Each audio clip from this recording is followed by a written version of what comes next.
My name is Marco, My name's Joel.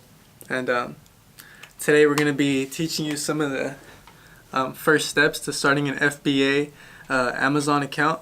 And we are new to it as well, so we're just going to go over some of the things that we did to start with our process. And you guys can go ahead and comment below if you have any suggestions, because obviously we're learning too. But yeah, this is just some of the stuff that we did first. Yeah, just as Marco said, we're just starting off. And this is basically just beginning off, and what I suggest is to start off with a couple of friends instead of doing it individually. The reason for this is that it's low risk and low reward, but on the other side, doing it as an individual, you're going to start off with either high reward but high risk too. As well, yeah. So the good thing about being with friends is that or just a couple people, is that you can buy a lot more products and just kind of experiment and find out what actually works, versus if you're by yourself and you don't want to spend as much money on too many products just to find out that they don't work. So if you do it with a lot of friends and you're all pitching in money, then it's way less of a loss, and then you have a higher chance of finding which product does work. Yeah, so first step was signing up to make a Gmail account. You could either use your regular account, your Yahoo account, or just create one just so you all guys have the same password and share the same email.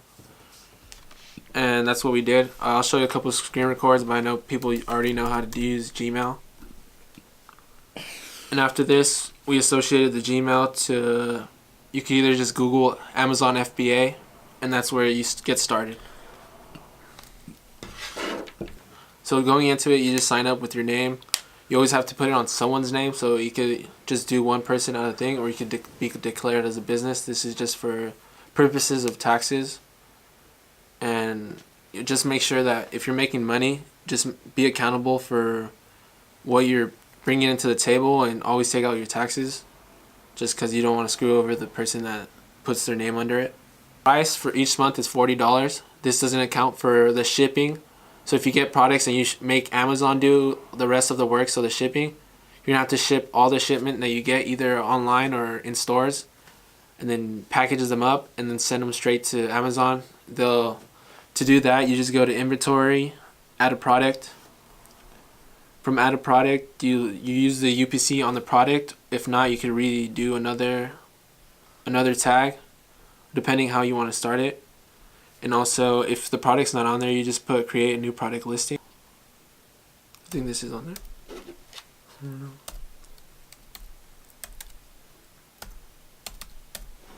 Search. And it pops out. From there, you put listing, sell yours. So two of the apps that we use when going into stores that make it a lot easier to compare prices and see if you're getting a good deal on the product that you're looking at, and to see if there's any profit in it. So the two apps that we use are Scoutify 2 and Amazon Seller. So right now, for Scoutify 2, you actually do need a Inventory Lab account.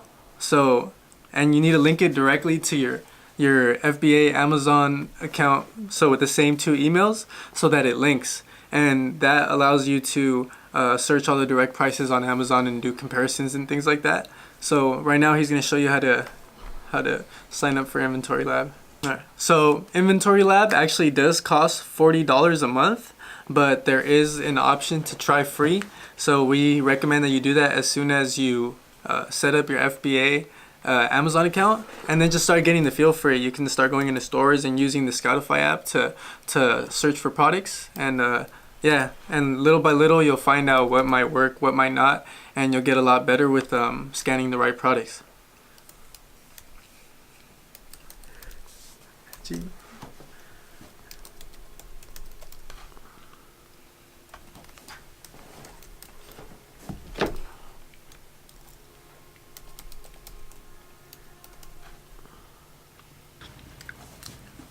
Okay, so once you have your Inventory Lab account, it does take a while to actually let you start scanning things. Like all the products that you scan on Scoutify 2, which I'm going to show you how to use right now, are going to say product not available.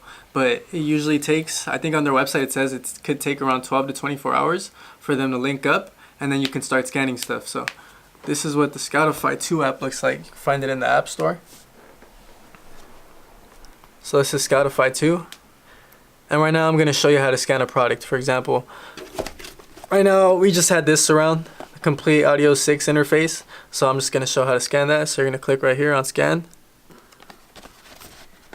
And then look for the tag. So there's a tag right there. All you're gonna do is hover it over it. It's gonna scan it. And there it shows you target costs and a bunch of other different comparisons. You can click on research, and then you can go to Amazon listing, where it'll show you exactly what the prices are that it's being listed for right now. As you can see, this one's going for about $240, and then you can even scroll down and see the prices that other people are selling it at. So yeah, it's pretty cool, pretty handy. So I honestly prefer to use Amazon Seller just because for me it's just more efficient. Marco uses Scoutify. The Amazon is purposely just for Amazon, while Scoutify actually reference you to other sources like Google and eBay, right? Mm-hmm. And then from there, either two you can just split up in the store. If you're looking at product, just scan them separately just to make sure the information that's getting fed into Amazon Seller is getting fed into the Inventory Lab. And when you scan onto Inventory Lab, actually transfer the information into your Amazon Seller, and then Amazon Seller you would have to just re-input it.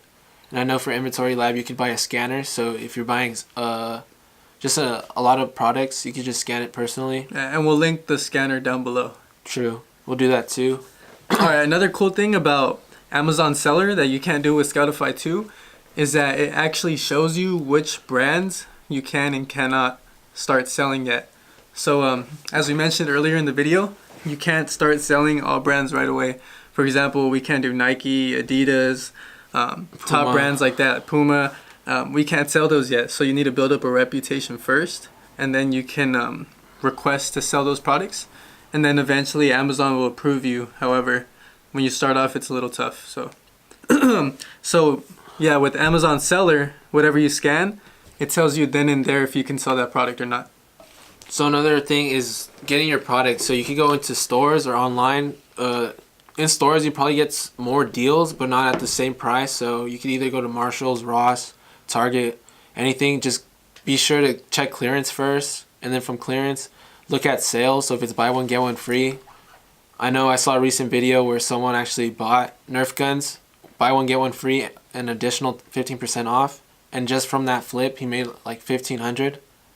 And just from that, and that each unit, the unit price for each Nerf gun was like $23, in which he just sold it on Amazon for a regular price. Something to keep in mind is that every store you go into, don't think you have to buy anything. Just look at stuff, but if it's a smart buy, just comparing it, what type of product it is. I know some products you could buy and they're just duds, and they're just gonna bring your sales down just because it's going to be in inventory for a while, which in Amazon, they charge you to over 6 months, I believe. They have a charge just for you having that storage space. So take account of that. What else? So far, we only did one product that we actually shipped out and still hasn't posted. It takes like 6 days to get posted on Amazon, or at least for us. It's posted, but you can't buy it yet. You know what I mean? So the sales don't go in. What else? Is there any problems that we had so far? The problem is just the brands, which you mentioned already.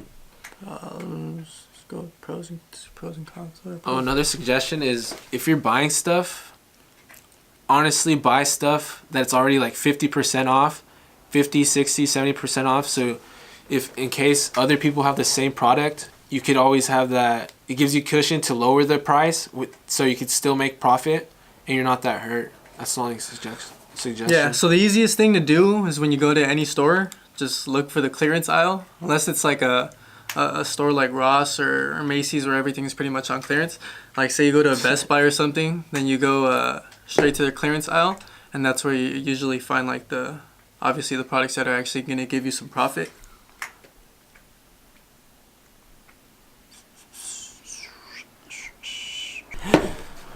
Honestly, for the first 2 weeks we've been at it, and this is all we got so far, but we also will be doing updates on our progress as we move up.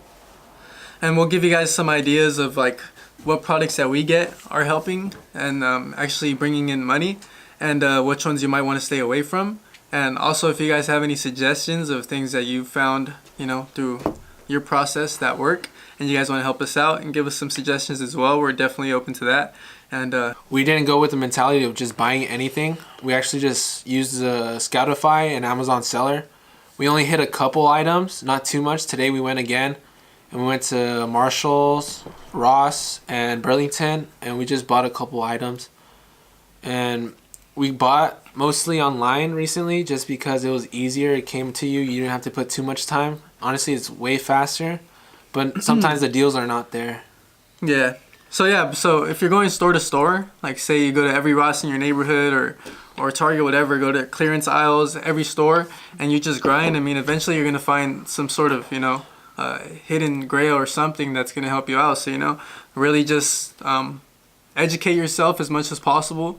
Just go out and do it. It's actually pretty fun going out and scouting for different items and stuff like that. So just do it as much as possible, and little by little you'll get the feel for what you know, just by eyeing stuff you'll be able to think like, oh, this might work, this might not work. So yeah, it just takes practice and time. Yeah, so don't quit yet. It wasn't recording. Fucking lying. I'm just kidding. Imagine, bro. I'm dead.